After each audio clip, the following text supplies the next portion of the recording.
Sir ಯಾವ ರೀತಿ ವಿಶ್ಲೇಷಣೆ ಮಾಡ್ತೀವಿ ನೋಡಿ, ನಾನು ಹೇಳಿದ್ನಲ್ಲ, ಸ್ಟ್ರೈಕ್ ರೇಟ್ ಅನ್ನ ನಾವು ಜಾಸ್ತಿ ಮಾಡ್ಕೊಳ್ಳೋದಲ್ದೇನೆ ನಮ್ಮ ಮಿತ್ರ ಪಕ್ಷಗಳ ಸ್ಟ್ರೈಕ್ ರೇಟ್ ಅನ್ನು ಜಾಸ್ತಿ ಮಾಡಿದೀವಿ. 83 ಅಂದ್ರೆ ಸರ್ ಒಂದೇ ನಿಮಿಷ. ರಾಘೋಪುರ ಕ್ಷೇತ್ರದಲ್ಲಿ ತೇಜಸ್ವಿ ಯಾದವ್ 4ನೇ ಸುತ್ತಲ್ಲೂ ಕೂಡ ಹಿನ್ನಡೆ. ಸತೀಶ್ ಕುಮಾರ್ ಎದುರುಗಡೆಗೆ, ಬಿಜೆಪಿಯ ಸತೀಶ್ ಕುಮಾರ್ ಎದುರುಗಡೆಗೆ ಹಿನ್ನಡೆ 3016 ಮತಗಳ ಅಂತರದಲ್ಲಿ. ಸೊ ರಾಜಕಾರಣ ಎಲ್ಲಿಗೆ ಬಂದು ನಿಂತಿದೆ, ಬಹುಶಃ ಏನು ಅಂದ್ರೆ ಮುಂದಿನ ರಾಜಕಾರಣದ ಸ್ಥಿತಿಗತಿಗಳು ಏನು. ಸೊ ಈ ಪ್ರಶ್ನೆ ಅತ್ಯಂತ ಸಹಜವಾಗಿ ಇದ್ದಿರುತ್ತೆ. ಯಾಕಂದರೆ ಅವರು ಕೂಡ ಅವರ ತಂದೆ ರಾಜ್ಯವನ್ನು ಆಳದಂಥವರು, ಅವರ ತಾಯಿ ರಾಜ್ಯವನ್ನು ಆಳದಂಥವರು, ಅವರ ಪ್ರಭಾವ ಬಹಳ ದಟ್ಟವಾಗಿತ್ತು. ಸೊ ಇಂಥ ಸಂದರ್ಭದಲ್ಲಿ ಈಗಿನ ಸ್ಥಿತಿಗತಿಗಳು ಹಿಂಗಾಗಿನೇ ಅವರ ತಂದೆಯನ್ನು ಭೇಟಿ ಮಾಡಿ ಅವರು ಮಾತುಕತೆಯನ್ನು ಕೂಡ ನಡೆಸಿದ್ದಾರೆ. 3016 ಮತಗಳ ಅಂತರದಲ್ಲಿ ತೇಜಸ್ವಿ ಯಾದವ್ ಹಿನ್ನಡೆ. ಅಲ್ಲಿಂದ ಅಲ್ಲಿ ಸಾಮಾನ್ಯವಾಗಿ ಈ ಕೌಂಟಿಂಗ್ ಆಗ್ತಿರೋ ಸಂದರ್ಭದಲ್ಲಿ ಸ್ಥಿತಿಗತಿಗಳು ಓವರಾಲ್, ಜೊತೆಗೆ ತಮ್ಮ ಸ್ಥಿತಿಗತಿಗಳು ಇಬ್ಬರು ಮಕ್ಕಳು ಕೂಡ ಹಿನ್ನಡೆ. ಸರ್ ತಾವು ಹೇಳ್ತಾ ಇದ್ರಿ, ಮುಂದುವರಿಸಿ. ಅದೇ ನಾವು ಅವ್ರನ್ನ ಜೊತೆಲಿ ತಗೊಂಡೋಗಿರುವಂತ ರೀತಿ ಹೇಗಿದೆ ಅಂತಂದ್ರೆ ವಿನ್ ವಿನ್ ಸಿಚುಯೇಷನ್ ತಗೊಂಡೋಗ್ಬಿಟ್ಟಿದೀವಿ. ನಾವು ಒಬ್ಬರೇ ಮುಂದಕ್ಕೆ ಹೋಗಿಲ್ಲ. ನಾವು 83 ತಗೊಂಡಿದೀವಿ, ಅವರು 80 ಮೇಲೆ ಬಂದಿದ್ದಾರೆ. 101 ಹಂಚಿಕೆ ಆದಾಗಲೂ ಈ ತರ ತಗೊಂಡಿದ್ದೀವಿ. ಹಾಗೆ LJPನೂ ಕೈ ಹಿಡಿದಿದ್ದೀವಿ ಮತ್ತು ಬೇರೆ ಸಣ್ಣ ಪಕ್ಷಗಳನ್ನು ತಗೊಂಡೋಗಿದ್ದೀವಿ. ಅಂದ್ರೆ ಒಟ್ಟಾರೆ ಬಿಜೆಪಿ ಅಲ್ಲಿ ಹೇಗಿದೆ ಅಂತಂದ್ರೆ ಎಲ್ಲ ಸಮೀಕರಣಗಳನ್ನು ಒಟ್ಟಿಗೆ ಸೇರಿಸಿ ಸಮಗ್ರವಾದಂತಹ ಅಭಿವೃದ್ಧಿಗೆ ಗಮನ ಕೊಟ್ಬಿಟ್ಟಿದೆ. ಯಾರನ್ನೂ ನಾವು ಹಿಂದೆ ಮುಂದೆ ಮಾಡೇ ಇಲ್ಲ. ನಾವು ಮುಸಲ್ಮಾನರನ್ನು ಟಾರ್ಗೆಟ್ ಮಾಡ್ತೀವಿ ಅನ್ನೋದು ಹಸಿ ಸುಳ್ಳು. ಯಾಕಂದ್ರೆ ಈ ಓಟ್ ನಲ್ಲಿ ತೆಗೆದು ನೋಡ್ತು ಅಂದ್ರೆ ಅವರು ಮಹಿಳೆಯರು ನಮ್ಗೆ ಓಟ್ ಹಾಕ್ಬಿಟ್ಟಿರ್ತಾರೆ, ಮತ್ತೆ ಅವ್ರಲ್ಲಿ ಇರುವಂತ ಯೂತು ನಮ್ಗೆ ಓಟ್ ಹಾಕ್ಬಿಟ್ಟಿರ್ತಾರೆ. ಯಾಕಂದ್ರೆ ಸಬ್ಕಾ ಸಾಥ್ ಸಬ್ಕಾ ವಿಕಾಸ್, ಸಬ್ಕಾ ವಿಶ್ವಾಸ್ ಸಬ್ಕಾ ಪ್ರಯಾಸ್ನಲ್ಲಿ ನಾವು ಹೊರಟಿರುವಂತದ್ದು. ನಲ್ಲಿ ನೀರು ಕೊಡ್ತೀವಿ ಅಂದ್ರೆ ಅವ್ನು ಬಿಟ್ಕೊಡ್ತೀವ, ಎಲೆಕ್ಟ್ರಿಸಿಟಿ ಬಿಟ್ಕೊಡ್ತೀವಿ ಅಂದ್ರೆ ಅವ್ನು ಬಿಟ್ಕೊಡ್ತೀವ, ಟಾಯ್ಲೆಟ್ ಕಟ್ಕೊಡ್ತೀವಿ ಅಂದ್ರೆ ಅವ್ನು ಬಿಟ್ಕೊಡ್ತೀವ, ಹಾಗೆ ಮನೇಲಿ ಗ್ಯಾಸ್ ಕೊಟ್ಟಿದೀವಿ ಅಂದ್ರೆ ಅವ್ನ ಬಿಟ್ಕೊಡ್ತೀವ, ರಸ್ತೆ ನಿರ್ಮಾಣ ಮಾಡ್ತೀವಿ ಅಂದ್ರೆ ಅವ್ರಿರೋ ರಸ್ತೆ ನಿರ್ಮಾಣ ಆಗಲ್ವಾ, ಇದು ಏರ್ಪೋರ್ಟ್ ಡೆವಲಪ್ ಆಗುತ್ತೆ ಅಂದ್ರೆ ಅವ್ರು ಆ ಏರ್ಪೋರ್ಟ್ ಯೂಸ್ ಮಾಡಲ್ವಾ, ಹಾಗೇನೆ ರೈಲ್ಗಳಲ್ಲಿ ಓಡಾಡ್ತೀವಿ ಅಂತಂದ್ರೆ ರೈಲ್ಗಳಲ್ಲಿ ಅವ್ರಿಗೆ ರಿಸರ್ವೇಶನ್ ಸಿಗಲ್ವಾ, ಮಾಡಲ್ವಾ. ಅಂದ್ರೆ ಇಲ್ಲಿ ತನಕ ಕಾಂಗ್ರೆಸ್ ಏನೊಂದು ನೆರೇಟಿವ್ ಮಾಡಿತ್ತೋ ಅದನ್ನ ಪೂರ್ತಿ ಡೆಮಾಲಿಷ್ ಮಾಡ್ಬಿಟ್ಟಿದೀವಿ ನಾವು. ಅಂದ್ರೆ ನೀವು ಈ ಸಾಂಸ್ಥಿಕ ಒಂದು ಸಂಸ್ಥೆಗಳೇನಿದೆಯೋ, ಅದು EC ಇರ್ಬೋದು, CBI ಇರ್ಬೋದು, ಸುಪ್ರೀಂ ಕೋರ್ಟ್ ಇರ್ಬೋದು, ಅದ್ರ ಬಗ್ಗೆ ನಿಮ್ ಗೌರವನೇ ಇಲ್ಲ. ಮತ್ತೆ ಸುಪ್ರೀಂ ಕೋರ್ಟ್ ನಲ್ಲಿ ನಿಮ್ ವಿರುದ್ಧ ತೀರ್ಪು ಬಂತಂದ್ರೆ ಸುಪ್ರೀಂ ಕೋರ್ಟೇ ಸರಿ ಇಲ್ಲ ಅನ್ನೋದು ಎಷ್ಟು ಸರಿ ಇದು. ECಗಳನ್ನ ನಿಯುಕ್ತಿ ಮಾಡ್ತಾ ಇದ್ದೀರಿ ನೀವೇ. ಖುರೋಶಿ ಅವ್ರನ್ನ ನಿಯುಕ್ತಿ ಮಾಡಿದ್ದು ಸೋನಿಯಾ ಗಾಂಧಿ ಅವರು. ಆವಾಗಿದ್ದಂತ ಮನಮೋಹನ್ ಸಿಂಗ್ ಅಲ್ಲ. ಮನಮೋಹನ್ ಸಿಂಗ್ ಅವ್ರಿಗೆ ಅಧಿಕಾರ ಇರುತ್ತೋ, ಸೋನಿಯಾ ಗಾಂಧಿ ಅವ್ರಿಗೆ ಅಧಿಕಾರ ಇರುತ್ತೋ. TN ಶೇಷನ್ ಇಳಿದ ತಕ್ಷಣ ಕಾಂಗ್ರೆಸ್ ಟಿಕೆಟ್ ಕೊಡುತ್ತೆ ಅವ್ರಿಗೆ ಸ್ಪರ್ಧೆ ಮಾಡಕ್ಕೆ. ಯಾಕೆ ಕೊಟ್ರಿ? ನಾವು ಯಾರಿಗೆ ಕೊಟ್ಟಿದೀವಿ? ಆತರ ಯಾರಿಗೂ ಕೊಟ್ಟಿಲ್ಲ. ಹಾಗಾಗಿ ನಾವು ನಿಷ್ಪಕ್ಷಪಾತವಾಗಿ ವರ್ತಿಸ್ತೀವಿ. ಮತ್ತೆ ಎಲೆಕ್ಷನ್ ಕಮಿಷನ್ ಹೇಳ್ತು, ಬೂತ್ ಮಟ್ಟದಲ್ಲಿ ಏನಾದ್ರೂ ವ್ಯತ್ಯಾಸ ಇದ್ರೆ ಬೂತ್ ಏಜೆಂಟ್ ಕೊಡ್ಲಿ, ಕಾಂಗ್ರೆಸ್ ಪಕ್ಷ ಕೊಡ್ಲಿ, ಎಲೆಕ್ಷನ್ ಕಮಿಷನ್ ಮುಂದೆ ಒಂದು ಓತು ತಗೊಳ್ಳಿ, ಫೈಟ್ ಮಾಡ್ಲಿ. ಯಾಕೆ ಮಾಡ್ತಾ ಇಲ್ಲ? ಯಾಕೆಲ್ಲ ಕಡೆನೂ ವೋಟ್ ಚೋರಿ ಅಂತ ಮಾತ್ರ ಹೇಳ್ತೀರಿ? ವೋಟ್ ಚೋರಿ ಅಂತ ಹೇಳಿದ್ರೆ ಲಾಜಿಕಲ್ ಎಂಡ್ ಮುಟ್ಸಿ. ಲಾಜಿಕಲ್ ಎಂಡ್ ಮುಟ್ಟಿಸ್ತೀವಿ ಅಂತ ಅಂದ್ರೆ ಬಿಹಾರ್ ಚುನಾವಣೆಯಲ್ಲಿ ಮನೆಗೂ ಗೊತ್ತಾಗಬೇಕಾಗಿತ್ತು ವೋಟ್ ಚೋರಿ ಅಂತ ಅಂದ್ರೆ. ಅದನ್ನ ನೀವು ದೆಹಲಿನಲ್ಲಿ ಮಾತಾಡಿಕೊಂಡು ಹರಿಯಾಣದಾಗಿದೆ ಮೇಡಮ್ ಹೇಳ್ತಾ ಇದ್ರು, ನೀವು ಗೆದ್ದಿರುವಂತ ರೀತಿನೇ ಸರಿ ಇಲ್ಲ ಅಂದ್ರೆ ಈಗ ಹೇಗೆ ಜನರನ್ನ ಹಾದಿ ತಪ್ಪಿಸಿದಿರಿ. ನಿಮ್ಗೆ ಎಲ್ಲ ಅವಕಾಶ ಇತ್ತು, ನೀವು ಮಾಡ್ಕೊಂಡ್ರಿ, ನಾವು ಗೆಲ್ತೀವಿ ಅಂತ ಹೇಳಿದ್ರಿ, ಮಹಾಗಠಬಂಧನ್ ಕೈ ಎತ್ತಿದ್ರಿ. ಹಂಗಾದ್ರೆ ನಿಮ್ಮ ಗೆಲುವಲ್ಲ, ನಮ್ಮ ಸೋಲಲ್ಲ. ಹೋಗಿ ಬಿದ್ರು ಮಣ್ಣಾಗಲ್ಲ ಅಂತ. ಬಿಜೆಪಿಯವರು ಬೇರೆಯವರಿಗೆ ಓಟ್ ಕೊಡಿಸಿದ್ದರೆ ಸ್ಥಳೀಯ ಕೇಶವಜಿ ಏನ್ ಹೇಳಿದ್ರು, ಬಿಜೆಪಿ ನಾವು ಬೇರೆಯವ್ರಿಗೂ ಓಟನ್ನ ಅಲ್ಲ ಅವ್ರು ಹೇಳಿದ್ರು, ನಾವು ಬೇರೆಯವ್ರಿಗೂ ಓಟನ್ನ ಗೆಲ್ಲುವ ತರ ಮಿತ್ರ ಪಕ್ಷಗಳು ನೋಡ್ಕೊಂಡಿದೀವಿ ಅಂದ್ರು. ನೀವು 101 ಗೆದ್ದಿದ್ರೆ ಮೋದಿ ಅವ್ರನ್ನ ಇಟ್ಕೊಂಡು, ಅಮಿತ್ ಶಾ ಅವ್ರನ್ನ ಇಟ್ಕೊಂಡು, ಸೆಂಟ್ರಲ್ ಗವರ್ಮೆಂಟ್ ಇಟ್ಕೊಂಡು, ಎಲ್ಲಾ ಇನ್ಸ್ಟಿಟ್ಯೂಷನ್ ಇಟ್ಕೊಂಡು ನಿಮ್ಗೆ ಯಾವ್ದ್ರಲ್ಲೂ ಕೊರತೆ ಇಲ್ಲ. ನೀವು 100 ದಾಟಿದ್ರೆ ಈ ಮಾತನ್ನು ಒಪ್ಪಬಹುದಿತ್ತು. ಇವತ್ತು JDU, ಯಾವ JDU ಅನ್ನ ನೀವು ಹಿಂದೆ ಟೀಕೆ ಮಾಡಿದ್ರಿ, ಯಾವ ನಿತೀಶ್ ಕುಮಾರ್ ಅವ್ರ ಬಗ್ಗೆ ಅವಹೇಳನ ಮಾಡಿದ್ರಿ, ನಿಮ್ಮ ಸಮಕ್ಕೆ ಅವ್ರು ತಗೊಂಡಿದ್ದಾರೆ ಅಂತ ಹೇಳಿದ್ರೆ ಈಗ ಗ್ಯಾರಂಟಿ 2000 ರೂಪಾಯಿ ನೀವು ತಗೊಳ್ತಾ ಇಲ್ವಾ? ಬಿಜೆಪಿ ಗೋಟಕ್ ಅವ್ರು ತಗೊಳ್ತಾ ಇಲ್ವಾ? ಕಾಂಗ್ರೆಸ್ ಸರ್ಕಾರ ಕೊಡ್ತಿರ್ತಕ್ಕಂಥದ್ದನ್ನ ನಾವು ಅದನ್ನ ಹೀಗಳಿಯಲ್ಲ, ಅಪಮಾನ ಮಾಡಲ್ಲ. ಅಂದ್ರೆ ನೀವು ಒಪ್ಕೊಳ್ಳಿ, ನಿಮ್ ಪಾರ್ಟಿಗೆ ಓಟ್ ಹಾಕೋರು ಮುಗ್ಧತೆಯಿಂದ ಆಗ್ತಾ ಇದ್ದಾರೆ, ಅವ್ರಿಗೂ ಬಡತನ ಇದೆ, ಕಷ್ಟ ಇದೆ, ಅದಕ್ಕೆ ತಗೋತಾ ಇದ್ದಾರೆ ಅಂತ ನಾವು ಅದನ್ನ ಪರಿಗಣಿಸ್ತೀವಿ.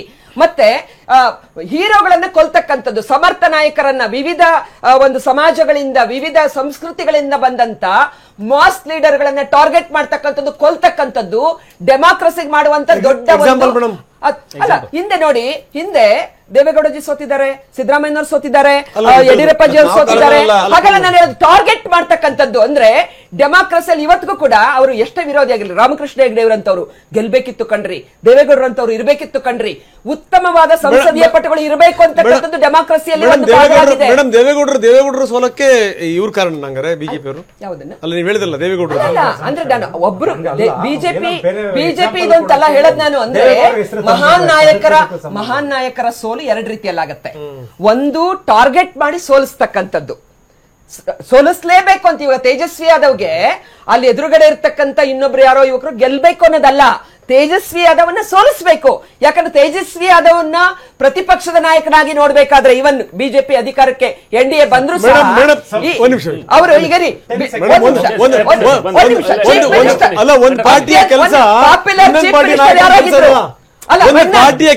ಪಾಪ್ಯುಲರ್ ಚೀಫ್ ಮಿನಿಸ್ಟರ್ ಕ್ಯಾಂಡಿಡೇಟ್ ತಾವೇ ಹೇಳಿ, ದಯವಿಟ್ಟು ನಿಮ್ಮ ಚಾನಲ್ ಅಲ್ಲೇ ಹೇಳಿದ್ದೀರಾ. Most popular chief minister candidate ಯಾರಾಗಿದ್ರು ಬಿಹಾರಲ್ಲಿ? ತೇಜಸ್ವಿ ಯಾದವ್. 192 ಕ್ಷೇತ್ರಗಳಲ್ಲಿ NDA ಭಾರಿ ಮುನ್ನಡೆಯನ್ನ NDA ಸಾಧಿಸ್ತಾ ಇದೆ. 192. ಇನ್ನು ಮಹಾಗಠಬಂಧನ್ 48. 192 ಕ್ಷೇತ್ರಗಳಲ್ಲಿ ಮಹಾಗಠಬಂಧನ್ ಮುನ್ನಡೆಯನ್ನ ನೋಡ್ತಾ ಇದೆ. Yes madam, please continue. Jammu ಕಾಶ್ಮೀರದಲ್ಲಿ ಓಮರ್ ಅವರಿಗೆ ಅತ್ಯಂತ ಸೂಕ್ಷ್ಮ ಪ್ರದೇಶ. ಇವತ್ತಿನ ತನಕ ಅಲ್ಲಿ ನಿಮಗೆ ರಾಜ್ಯ ಯಾಕಂದ್ರೆ ಕೊಡಕ್ಕಾಗಲ್ಲ ಅಂತ ಹೇಳಿದ್ರೆ, ನೀವು ಎಷ್ಟೇ ಡೆಮಾಕ್ರಸಿ ಬಗ್ಗೆ ಮಾತನಾಡಿದ್ರು ಸಹ ಗಠಬಂಧನನ್ನ ಛಿದ್ರ ಮಾಡಬೇಕು, ಉತ್ತಮ ನಾಯಕರನ್ನ ಅವರನ್ನ ಒಂದು ಹತ ಮಾಡಬೇಕು, ಅದನ್ನ ಕಾಣಿಸ್ತಾ ಇದೆ. ಇಡೀ ಒಂದು ಸ್ವತಂತ್ರ ಬಂದಾಗಿನಿಂದ ಕೂಡ ಸಮರ್ಥ ನಾಯಕರು OBC ಅನ್ನೋದ್ರ ಬಗ್ಗೆ ಸಿದ್ದರಾಮಯ್ಯನವರ ತೇಜವಧೆ ಮಾಡಬೇಕು ಅಂತಲ್ವಾ ನೀವು ಟಾರ್ಗೆಟ್ ಮಾಡಿದ್ದು? ಈಗ ಭಾರತ ದೇಶದ ಒಬ್ಬ ಪ್ರಬಲ ನಾಯಕರಲ್ಲಿ ಒಬ್ಬರಾಗಿರ್ತಕ್ಕಂಥ ಜನಪ್ರಿಯ ಮಾಸ್ ಲೀಡರ್ ಆಗಿರ್ತಕ್ಕಂಥ ಸಿದ್ದರಾಮಯ್ಯನವರನ್ನ ತೇಜವಧೆ ಮಾಡ್ಬೇಕು ಅಂತ ಆರೋಪ ಮಾಡಿದ್ರಿ. ಒಬ್ಬ ಖರ್ಗೆ ಅವರು ಒಬ್ಬ ಮಹಾನ್ ದಲಿತ ನಾಯಕರನ್ನ ತೇಜವಧೆ ಮಾಡ್ಬೇಕು ಅಂತ ಟಾರ್ಗೆಟ್. ಪ್ರಿಯಾಂಕ ಖರ್ಗೆ ಅವರನ್ನ ತೇಜವಧೆ ಮಾಡ್ಬೇಕು ಅಂತ ಟಾರ್ಗೆಟ್. ಸತೀಶ್ ಜಾರಕಿಹೊಳಿ ಅವರನ್ನ ಸಿಂಪಲ್ ಸ್ಟ್ರಾಟಜಿ. ಒಬ್ಬ ವ್ಯಕ್ತಿಯನ್ನು ವೀಕ್ ಮಾಡಬೇಕು ಅಂದ್ರೆ ಅವನ ಮುಂದೆ ಇನ್ನೊಬ್ಬ ಸ್ಟ್ರಾಂಗ್ ವ್ಯಕ್ತಿಯನ್ನ ನಿಲ್ಲಿಸಬೇಕು. ಅದ್ ಸಾಧ್ಯ ಆಗ್ಲಿಲ್ಲ ಅಂತ ಹೇಳಿದ್ರೆ ಇರೋ ಸ್ಟ್ರಾಂಗ್ ವ್ಯಕ್ತಿಯನ್ನ ವೀಕ್ ಮಾಡೋದು. ಯಡಿಯೂರಪ್ಪನವ್ರಿಗೆ ಆಲ್ಟರ್ನೇಟಿವ್ ಯಾವ ಸ್ಟ್ರಾಂಗ್ ಲೀಡರ್ ಅನ್ನ ನೀವು ಕಾಣಿಸ್ತೀರಿ? ಸುಶೀಲ್ ಕುಮಾರ್ ಮೋದಿ ಅವರು ಲೀಡರ್ ಅಲ್ವಾ? ಯಾಕೆ ಬಿಜೆಪಿ ಎಲ್ಲ ಶಕ್ತಿ ತುಂಬಿ ಯಾಕೆ ಬೆಳೆಸ್ತಿಲ್ಲ? ಈಗ ಸಿಎಂ ಫೇಸ್ ತೇಜಸ್ವಿ ಅವ್ರಿಗೆ ನಂಬರ್ ಶೇರಿಂಗ್ ಜಾಸ್ತಿ ಬಂದಿದೆ, ಪರ್ಸೆಂಟೇಜ್ ಆಫ್ ಇದು ಪ್ರೀ ಪೋಲ್ ಇದು ಬಂದಿದೆ ಅಂದಾಗ ಅವ್ರು ಆಗ್ತಾರೆ ಅಂತಲ್ಲ. ಈಗ 23ರಲ್ಲಿ ಕುಮಾರಣ್ಣ ಅವರು ಸಿದ್ದರಾಮಣ್ಣ ಅವರ ಇದ್ದಾಗ ಇಬ್ರಿಗೂ ಸಮಬಲದಲ್ಲಿತ್ತು. 1% ಕುಮಾರಣ್ಣ ಅವ್ರಿಗೆ ಇದಾಕಿದ್ರು ಆನ್ಲೈನ್ ಅಲ್ಲಿ ಸರ್ವೆ ಮಾಡಿದಾಗ. ಹಾಗನ್ಬಿಟ್ಟು ನಮಗ್ ಬಂದಿದೆ ಎಷ್ಟು ಸೀಟ್ಗಳು. ಹಾಗಾಗಿ ಈಗ ಸರ್ವೆಗಳನ್ನ ತಗೊಂಡ್ ಬಂದು ನಾವು ಮತದಾರರ ಹತ್ರಕ್ಕೆ ಕಂಪೇರ್ ಮಾಡ್ಲಿಕ್ಕೆ ಆಗಲ್ಲ. ಅಲ್ಲಿ ಏನು ಲೋಕಲ್ ಇಶ್ಯೂ ಇರುತ್ತೆ ನೀವು ತಿಳ್ಕೊಂಡಿದ್ದೀರಾ. ಕಾಂಗ್ರೆಸ್ ಅವ್ರು ಇನ್ನ ಕಾಂಗ್ರೆಸ್ ಕರ್ನಾಟಕ ಕಾಂಗ್ರೆಸ್ ಗ್ಯಾರಂಟಿ ಮಾಡೆಲ್ ಇಡೀ ಇಂಡಿಯಾದಲ್ಲಿ ಕ್ಲಿಕ್ ಆಗಿದೆ ಅಂತ ಬಿಹಾರ್ ಜನರು ಪೆದ್ರಿಲ್ಲ. ಮಾಡೆಲ್ ಗ್ಯಾರಂಟಿ ಮಾಡೆಲ್ ಕರೆಕ್ಟ್ ಆಗಿದೆ, ಬಟ್ ಅದನ್ನ ನಿರ್ವಹಿಸ್ತಾ ಇದ್ದೀರಲ್ಲ ಅದು ತಪ್ಪಿದೆ ಅಂತ ಬಿಹಾರ್ ಜನತೆಗೂ ಗೊತ್ತಿದೆ. ಈಗ 1989ರಲ್ಲಿ ವೀರೇಂದ್ರ ಪಾಟೀಲ್ ಅವರು ಅಧ್ಯಕ್ಷರಾಗಿದ್ರು. ಅವ್ರು ಎಷ್ಟು ಗೆದ್ರು? 179 ಗೆದ್ರು. ಅದೇ ಕಾಂಗ್ರೆಸ್ ಅವ್ರು ಆಂತರಿಕ ಮಾಡಿದ ಮಿಸ್ಟೇಕ್ 94ರಲ್ಲಿ ಎಷ್ಟು ಬಂದ್ರು? 34 ಬಂದ್ರು. ಹಾಗಾಗಿ ಕಾಂಗ್ರೆಸ್ ಅವರು ಪದೇ ಪದೇ ಒಂದು ಪಕ್ಷದ ಜೊತೆ ಹೇಗೆ ಬಾಂಧವ್ಯ ಹೊಂದಾಣಿಕೆಗಳನ್ನ ಸರಿಯಾಗಿ ಮಾಡ್ಕೊಳ್ತಿಲ್ವೋ, ಹೇಗೆ ಕಳೆದ 6-7 ವರ್ಷಗಳಿಂದ ಎಲ್ಲಾ ರಾಜ್ಯಗಳ ಚುನಾವಣೆಯಲ್ಲಿ ದೊಡ್ಡ ದೊಡ್ಡ ಪಕ್ಷಗಳನ್ನ ಪ್ರಾದೇಶಿಕ ಪಕ್ಷನ ತುಳಿಲಿಕ್ಕೆ ಪ್ರಯತ್ನ ಪಡ್ತಿದ್ದಾರೆ ಕಾಂಗ್ರೆಸ್ ಅವರು. ಹೊರತು ನನಗಂತ ನಾವು ಬಿಜೆಪಿ ಜೊತೆ ಇದೀವಿ ಅಂತ ಬಿಜೆಪಿ ಸಪೋರ್ಟ್ ಮಾಡ್ತಿದೀವಿ ಅಂತಲ್ಲ. ನಮ್ಮ ಸಿದ್ಧಾಂತ ಬೇರೆ, ಬಿಜೆಪಿ ಸಿದ್ಧಾಂತ ಬೇರೆ. ಬಟ್ ನಾವು NDA ಆಗಿ ಒಟ್ಟಿಗೆ ಮೋದಿಜಿ ಅವರು ಕೆಲಸ ಮಾಡ್ತಿದ್ರೆ ಸಪೋರ್ಟ್ ಮಾಡ್ತಿದೀವಿ. ಹಾಗಂತ ಆತ್ಮವಂಚನೆ ಅಲ್ಲ ಮೇಡಮ್. ಆತ್ಮವಂಚನೆ ಯಾವ್ದು ಗೊತ್ತಾ? ಆತ್ಮವಂಚನೆ ಯಾವುದು ಗೊತ್ತಾ? ಒಂದು ಸಮುದಾಯಕ್ಕೆ ಅಲ್ಪಸಂಖ್ಯಾತರ ಸಮುದಾಯವನ್ನ ಓಲೈಸಲಿಕ್ಕೆ, ಅಲ್ಪಸಂಖ್ಯಾತರ ಸಮುದಾಯವನ್ನ ಓಲೈಸಲಿಕ್ಕೆ ಇಡೀ ವಿಶ್ವಾದ್ಯಂತ ಡೆಮೋಕ್ರಸಿ ಅಂಡರ್ ಥ್ರೆಟ್ ಅಂತ ಹೇಳ್ಕೊಂಡ್ ಬರ್ತಿರಲ್ಲ ಕಾಂಗ್ರೆಸ್. ಅದು ತಪ್ಪು. ಒಂದು ಆಂತರಿಕ ಬಗ್ಗೆ ಕೇವಲವಾಗಿ ಮಾತಾಡ್ತಾರೆ ರಂಗನಾಥ್ ಸರ್. ದೇಶದ ಆಂತರಿಕ ವಿಚಾರಕ್ಕೆ ಅಲ್ಪಸಂಖ್ಯಾತರ ಮತ ಬೇಕು ಅಂತ ಹೇಳಿ ಕೇವಲವಾಗಿ ಉಡಾಫೆ ಆನ್ಸರ್ಗಳನ್ನ ಕೊಡ್ತಾರೆ ಕಾಂಗ್ರೆಸ್ ಅವರು. ದಯವಿಟ್ಟು ಹಾಗಾಗಿ ಮತ ಬೇರೆ, ಸಮುದಾಯ ಬೇರೆ. ಅನಾಹುತಕ್ಕೆ ನೀವು ಕಾರಣ.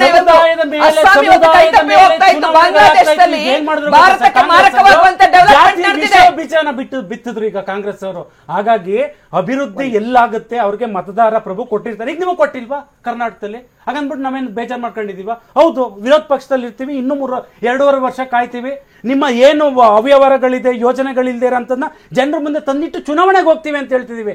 ಬಿಹಾರಲ್ಲಿ ಚುನಾವಣೆಗೆ ಈಗ ಗೆಲ್ತಿದ್ದಾರೆ ಅಂತ ಅಂದ್ರೆ NDA ಅವರು, ಅಲ್ಲಿನ ಜನರು ಪ್ರಬುದ್ಧರೆ. ಯಾವ ವೋಟ್ ಚೋರಿನೂ ಆಗಿಲ್ಲ, ಯಾವ ಎಲೆಕ್ಷನ್ ಕಮಿಷನ್ ಬಂದಿಲ್ಲ. ಅದನ್ನೆಲ್ಲ ನೀವು ಯುವಕರಿಗೆ ವಿಷ ಬೀಜ ಬಿತ್ತಕ್ಕೆ ಹೋಗ್ಬೇಡಿ. ಆ ದಿನ ಬೆಳಿಗ್ಗೆ ಆದ್ರೆ ಸರ್ ಆ ಯುವ ಘಟಕದವ್ರು ನಮ್ಗೇನೋ ಒಂದು ಪೋಸ್ಟ್ ಸಿಗುತ್ತೆ, ಮುಂದೆ ನಾವು ರಾಜಕಾರಣಿ ಎಲೆಕ್ಷನ್ ಕಮಿಷನ್ ದಾನ ಮಾಡೋದು, ಬೆಂಕಿ ಈಗ ಇವ್ರೇನು MP ಆಗಿದ್ರು, MLC ಆಗಿದ್ರು. ಈಗ ಮೇಡಮ್ 2 ವರ್ಷದಿಂದ ಮೋದಿ ನೋಡ್ತಾ ಇದ್ರು. ಮೋದಿನ ಹೊಗಳ್ತಾ ಇಲ್ಲ, ರಾಹುಲ್ ಗಾಂಧಿ ಹೊಗಳ್ತಾ ಬರಬೇಡಿ. ಕುಮಾರಸ್ವಾಮಿ ಅವರಿಗೆ ಮುಖ್ಯ ಮಂತ್ರಿ ಪದವಿ ಇಲ್ಲ ಅಂದ್ರೆ ಸರ್ವೈವ್ ಆಗಲ್ಲ. ಅದನ್ನೇ ಅಧಿಕಾರ ಇಲ್ಲ, ಉಳಿಯೋದೇ ಇಲ್ಲ. ಸಿದ್ದರಾಮಯ್ಯ ಬೈದ ಉಳಿಯೋದಿಲ್ಲ. ಇವತ್ತು ಕುಮಾರಣ್ಣ ದೇವೇಗೌಡರ ಬಗ್ಗೆ ಇಲ್ಲದ ಆರೋಪಗಳನ್ನ ಮಾಡ್ತಾರೆ ಕಾಂಗ್ರೆಸ್. ಯಾಕೆ ಹೈಕಮಾಂಡ್ ಗೊತ್ತಿಲ್ವಾ? ಹುಷಾರ್, ಅವರೊಬ್ರು ಹಿರಿಯವರು ಮಾತಾಡ್ ಕೂಡ್ದು ಅಂತ ಹೈಕಮಾಂಡ್ ಹೇಳಕ್ಕಷ್ಟು ನಿಗಾ ಇಲ್ವಾ? ರಾಜಕೀಯ ಹೊಂದಾಣಿಕೆ ಬಂದಾಗ ಕುಮಾರಣ್ಣ ಅವ್ರ ಮನೆಗೆ ಬಂದಾಗ ಯಾರು ಬಂದಿದ್ದು ಸರ್? ಹೈಕಮಾಂಡ್ ಅವ್ರು ಬಂದಾಗ ಅವ್ರಿಗೆ ಗೊತ್ತಿರ್ಲಿಲ್ಲ.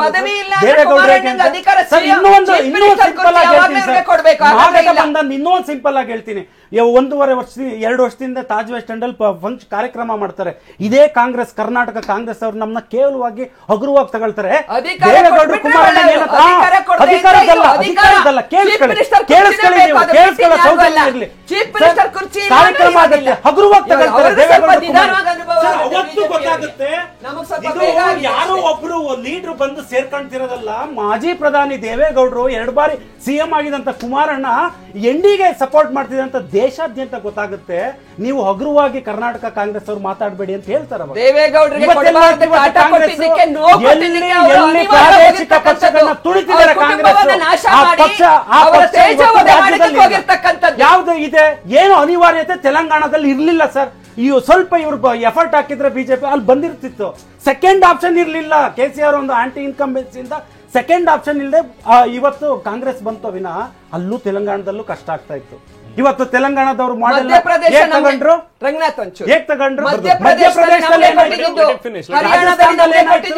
ಗುಜರಾತ್ ಅಲ್ಲಿ ಏನಾಯ್ತು, ಛತ್ತೀಸ್ಗಢ ಅಲ್ಲಿ ಏನಾಯ್ತು, ಜಾರ್ಖಂಡ್ ಅಲ್ಲಿ ಏನಾಯ್ತು. ಹಾಗೆ ಕಾಂಗ್ರೆಸ್ ದಿನೇ ದಿನೇ ಅವನತಿ ಕಾರಣ.